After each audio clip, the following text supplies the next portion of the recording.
విజయవాడ వరద విధ్వంసం. ప్రభుత్వం, ఎల్లో మీడియా ఎంత దాచినా అది దాగటం లేదు. కారణం ఇది అనుభవిస్తున్న నరకం, వేదన, ఆవేదన, ఆక్రోశం, బాధితుల ఆర్తనాదాలు. ఆ వర్గానికి, ఆ పార్టీకి చులకన కావచ్చు. మనుషుల్లో ఇన్నాళ్లు ఉన్న కొద్దో గొప్పో మానవత్వం చచ్చిపోయింది. బెజవాడ వరదల సాక్షిగా ఇప్పుడు మచ్చుక కూడా కనిపించటం లేదు. ఎందుకిలా? ఎందుకు జనం ఇంత కర్కోటకంగా మారారు అనేది అందరిలో చర్చనీయాంశమైంది. బెజవాడ సిటీ నడిపొట్టున వరదల్లో మనుషులు చచ్చిపోయారు. 3-4 రోజులపాటు ఎవరూ పట్టించుకోలేదు. రోడ్డు పక్కన శవాలు కనిపిస్తున్నా చూస్తూనే వెళ్లిపోయారు. ఒకరికి ఒకరం, మనమందరం అనే ఫీలింగ్ మిస్ అయింది విజయవాడ వరదల్లో. సాయం చేస్తాం అని ముందుకు వచ్చినోళ్లు కూడా రీల్స్, వీడియో కోసం సాయం చేస్తున్నట్లు ఫోటోలకు ఫోజులిచ్చి ఆ సాయం రోడ్లపై పడేసి వెళ్లిపోయారు. పసిపిల్లలు, వృద్ధులు నానా ఇబ్బందులు పడుతున్నా సాయం చేయటానికి మనస్సు రాలేదు, చేతులు రాలేదు. ఆపద నుంచి ఒడ్డుకు చేర్చే ఆపన్న హస్తం కనుమరుగైంది. అంతా ప్రభుత్వమే చేసింది, చేయాల్సి వచ్చింది. పెద్దలున్నారే చందాలు ఇచ్చేశారు, చేతులు దులుపుకున్నారు. స్వయంగా రంగంలోకి దిగి చెయ్యి పట్టి ఒడ్డుకు చేర్చిన నాథుడే కరువయ్యాడు. అంతెందుకు, జీవితాలే నాశనమయ్యాయి.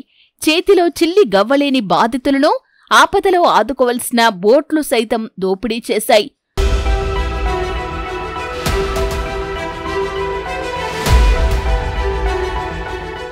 నువ్వు చచ్చిపోతే నాకేంటి, నాక్కావలసింది డబ్బులు అన్నంతగా మారిపోయారు జనం.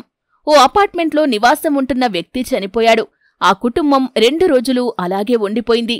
చుట్టూ ఉన్నవాళ్లు స్పందించలేదు, కనీసం కనికరించలేదు, సాయం కూడా చేయలేదట.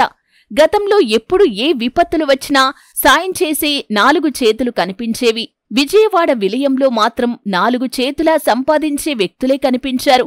మరికొందరు రీల్స్ కోసం, సోషల్ మీడియాలో వ్యూస్ కోసం తమ వంతు బాధ్యతను పోషించారు. 4, 5, 6 రోజులవుతున్నా నేనున్నానంటూ భుజం తట్టిన ఇంటి పక్కనోడు లేడు, ఆ వీధివాడూ లేడు, ఆ కాలనీవాడూ లేడు. పోనీ బయటవాళ్లైనా ఉన్నారా అంటే అదీ లేదు. బెజవాడలో 22 లక్షల మంది జనం వరద ముంపుకు గురైంది. 5 లక్షల మంది అంటే 19 లక్షల మంది నిక్షేపంగా ఉన్నారు. బాగానే ఉన్నారు. అయినా వాళ్ళెవరూ నీళ్లల్లో దిగలేదు, ఆ నీళ్ల వైపు రాలేదు. చేసిన సాయాన్ని కూడా రోడ్ల పక్కనే పడేసి వెళ్లారు. చేతిలో పెట్టి భరోసా ఇవ్వలేకపోయారు. విజయవాడ విలయంలో నేర్పిన గుణపాఠం ఏంటో తెలుసా?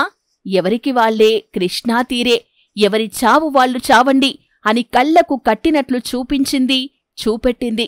మరికొందరైతే జనంలో విశ్వాసం లేదన్నా, విశ్వాసం లేనోళ్లకు సాయం చేసినా ఫలితం ఉండదు, అందుకే ఇంట్లోనే ఉన్నాను, ఇంట్లోనే ఉంటాను, నా చావు నేను చస్తాను, వాళ్ల చావు వాళ్లు చస్తారు అనే కామెంట్స్ వినిపించటం ఏపీ ప్రజల్లోని భావనకు, అభిప్రాయాలకు అద్దం పడుతుంది.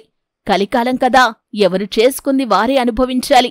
ఈ కాలంలో, ఈ టైంలోనే, ఈ జీవితంలోనే